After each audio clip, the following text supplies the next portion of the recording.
Control कर सकता अपनी शैडो को। लगता है फ्रीज आई है तू। चल रहे हाँ। लगता है मैं हार गया। ओ मैं यहाँ पे आ गया हूँ। ओ माय ये कौन है? चलो इसे को जिंदा ही कर लेते हैं। अरे मैं कहाँ हूँ? ओए पीछे देख। ये क्या है तुम्हारे सर पे? हाँ ये है, ये मेरा बैज है।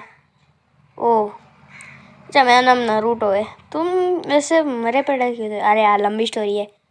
अरे यार वेजिटा से मेरी फाइट हो गई थी, वो भी एक सुपर सैयन है और उसने मुझे सरपास कर दिया है।